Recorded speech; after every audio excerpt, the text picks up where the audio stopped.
And our final match is one that you've been hearing about for a long time. It was the match that was immediately circled as if nothing else really mattered in the group stage. It's the US and it's England.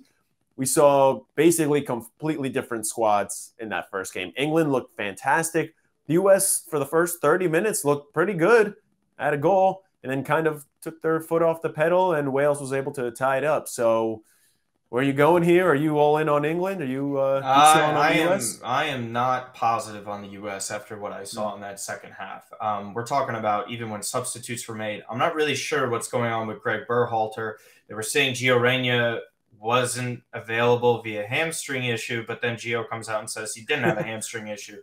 And then No, Greg you will see. Berhalter is giving like 20 different excuses as to why he's not playing the most talented player on the bench. And then Brendan Aronson, he's coming off at certain times. So this is also a very much a tactical viewpoint of this. This isn't even, U.S. versus England. This is a rivalry thing. U.S. plays like they did in the second half against England. This is a beatdown. This is going to be bad. And I don't really see how they would be able to come back from this, because then their backs are against the wall. And especially if Wales pulls out a victory in this. And I know the times are complete opposites, right? Like Wales is playing in the first match. So you never know if Greg Berhalter is going to affect his starting lineup via that. But they can't start Josh Sargent. I think Aronson has to start in this one as well. I think Weston McKennie is also going to be interesting with the yellow card that he got. There was a couple of U.S. players that picked up yellow cards. They also, in this, and we could even talk futures for a quick second with this. If U.S. to make the knockout stages, right, it's 2 yellow cards. They're going to be missing that third game. That is incredibly dangerous. And the midfield matchup, the discrepancy is drastic, okay? England's midfield is miles ahead of ours. Calvin Phillips is another option that they have as well to put in this. And yeah, maybe they might benefit from no Harry Kane because he has an injury there. But again, it's just England's depth up front. For me, I really don't see this going well for the U.S. England money line doesn't have as much juice as some people would think on it. It's definitely something worth looking at in terms of parlays, especially. I think this is one of my favorite days that we've seen, especially the past couple of days that we've witnessed. For me, I'm not too big on it.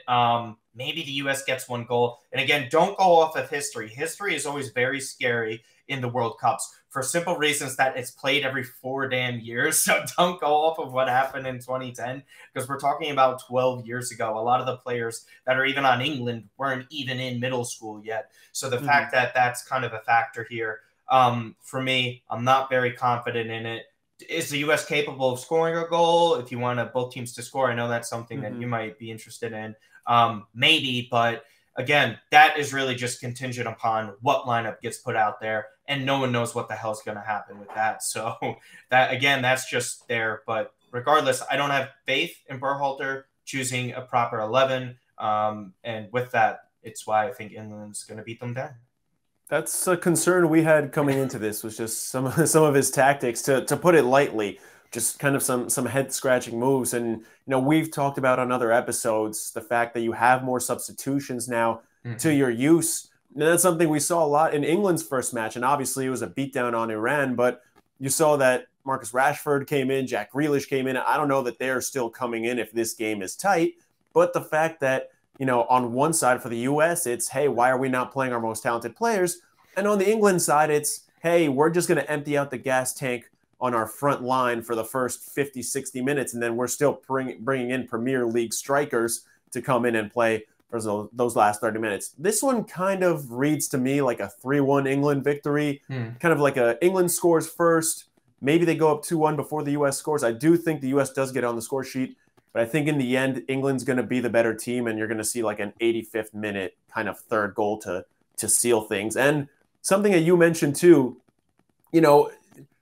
we talk about the sports. Obviously, there's a lot that goes on off the field as well. You got to remember what the matchups are in this third game. We talked about Wales is going to want to give England their best match of this group. And then the other one is Iran and the U.S. And that's probably going to be one where the Iran side wants to give them their best match of the group as well. So this kind of feels like a must-win game for the U.S., or at least a must-point getter for the U.S. Well, yeah, even then, because if England win this, they're pretty much through to the next round. So then what are they risking against Wales? Maybe not that much. If like Harry Kane, why risk him? Sit him. Why start some of these other players that are potentially missing a next match because of a yellow? There's so many different things that England can do here. They're by far the best position, whether it's goal differential, talent, depth, across the whole board. And Team USA, again, very inexperienced when it comes to this type of stuff.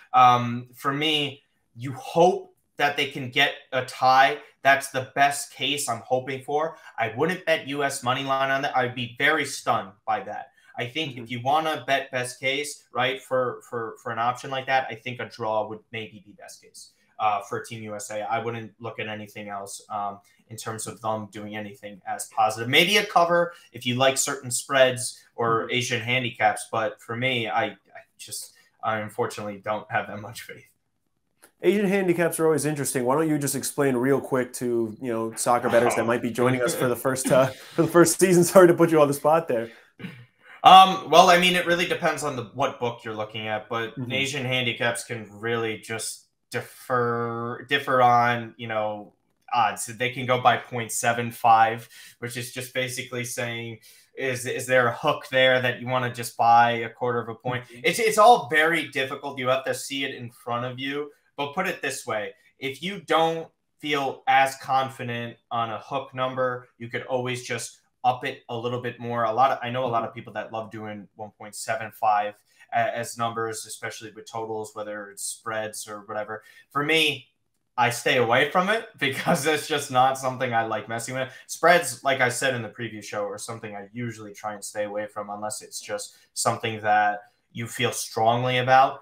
But Asian handicap, it really depends where you're betting and how you're betting and how confident you are in something. I think I would only mess around with something like that if you're concrete. Like the Netherlands match would be a great one to look at, minus 1.25. Like what kind of odds are you getting there with the Netherlands? You could easily look at something like that and consider it. If you think 2-0, that's something that you could get slightly better odds for with that, just on that 0.25 number. So again, you have to look at it. These books do explain them better than I just did to you. So if you need to, you click the little eye on that to give you that sort of information. Yeah, best way that it was explained to me when I started getting into the market was the fact that it is weighted based on the performance and the quality of the teams you're going up against. And again, that is very book specific. You're going to be giving up a little bit of juice to kind of clear those markers. Think about it as kind of a teaser and buying points when you're looking at spreads in football. If you have a minus 6.5 or a minus 2.5, things like that. So we got England and US, the late game on this Friday. Also something to factor in, how much turkey is being eaten by these US players on that Thursday might end up affecting them as well. We are Golden Goal from OddsChecker. He is Martino Puccio. I'm Matias Weilmann. We will see you after the weekend. All our best bets as the group stage continues as we move forward towards around the 16, the 2022 FIFA World Cup.